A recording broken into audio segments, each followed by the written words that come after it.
Good evening friends. सो आज मैं एक नई वीडियो के साथ आया हूँ और जिसका बेसिकली मेरा टॉपिक है कि हम इंग्लिश में लॉन्ग पैराग्राफ के साथ कैसे डील कर सकते हैं, लॉन्ग पैसेजेस के साथ कैसे डील कर सकते हैं।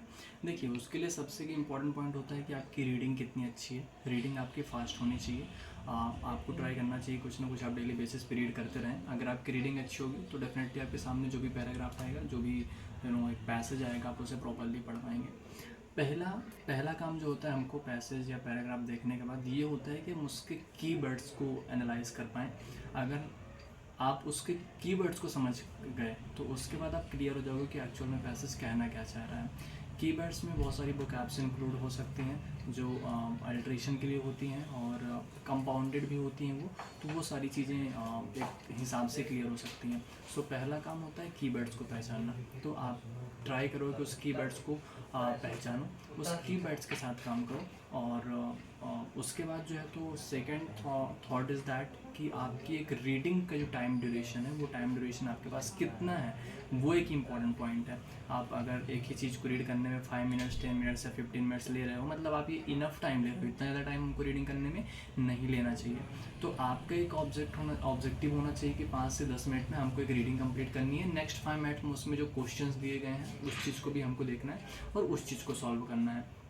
तो इस प्रकार के अगर इंटेंट से आप किसी भी पैराग्राफ को पढ़ रहे हैं या सॉल्व कर रहे हैं उससे रिलेटेड क्वेश्चन, तो काफ़ी ज़्यादा हेल्पफुल रहेगा। नहीं तो हम लोग क्या करते हैं नॉर्मली कि पूरा पैराग्राफ पढ़ लेते हैं पहले और फिर ट्राई करते हैं समझने को उसको कि हाँ अब ये क्या बोल रहा है। तो ऐसे में क्या होता है कि आपने शुरू की जो एक लाइन पढ़ी है, आप नीचे की 4 लाइन में आते आते वो भूल जाओगे कि पहला पॉइंट क्या था, पहली लाइन में क्या लिखा हुआ था।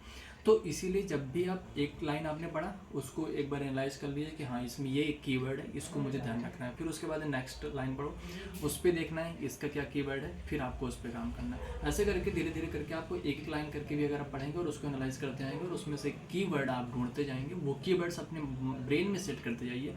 क्योंकि जब उस क्वेश्चन आपको आगे मिलेंगे तो आपको काफ़ी हेल्पफुल होगी। नहीं तो उसके बाद क्या होता है, जैसे हमने पूरा पैसेज रीड कर लिया, पूरा एक पैराग्राफ रीड कर लिया और उसके बाद फिर हम क्वेश्चन आंसर्स करने गए, तो वहाँ पर होता है एग्जैक्टली क्या है कि जैसे आपने फर्स्ट क्वेश्चन रीड किया, अब आपको उसका आंसर सपोज करो पैसेज से कहीं बीच में है या पैराग्राफ के बीच में है, तो आपको पूरा पैराग्राफ अगेन पढ़ना पड़ेगा। तो यहाँ पर आपका टाइम भी वेस्ट होगा। और अगर आप सपोज करो नॉर्मली सॉल्व कर रहे हो तो कोई बात नहीं, बट अगर आप एग्जाम वगैरह में बैठे हो तो आपके एक एक दो दो मिनट भी बहुत ज़्यादा इंपॉर्टेंट हो जाते हैं। तो इस प्रकार की हैबिट को हमको रिड्यूस करना है कि हम पूरा पैराग्राफ पढ़ें और फिर उसके बाद क्वेश्चन में जाएँ। नहीं, आपने एक पैराग्राफ पढ़ा, देखा आपने, उसको समझा और पहले आप क्वेश्चंस को देखिए कि क्वेश्चंस क्या पूछ रहा है, क्या बोल रहा है क्वेश्चन, और फिर उस हिसाब से आप उसका आंसर देने का ट्राई कीजिए। तो एक मेरे हिसाब से एक अच्छा अप्रोच है बड़े पैसेजेस को सॉल्व करने का, बड़े पैराग्राफ को सॉल्व करने का। अगर आप इस प्रकार से करेंगे सो डेफिनेटली आप बहुत उस पर क्लियर हो पाएंगे और आंसर्स भी मैक्स टू मैक्स करेक्ट ही जाएंगे। छोटी छोटी चीज़ें होती हैं जिनका हमको बेसिकली ध्यान रखना है। सो इस वीडियो में आपको पूरा क्लियर किया है कि हम पैसेजेस और पैराग्राफ के साथ किस प्रकार से डील करेंगे और उस पर हम किस प्रकार से एकदम मतलब अपने अपने अप्रोच को और भी ज़्यादा इंक्रीज कर सकते हैं। डेफिनेटली आप लोगों से आता होगा, बहुत अच्छे से आता होगा, बट अगर आप इस अप्रोच को फॉलो करेंगे तो definitely you will very clear और काफ़ी ज़्यादा और अच्छा हो जाएगा।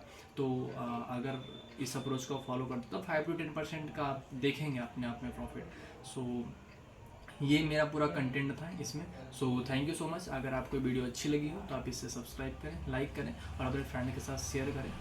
Thank you so much.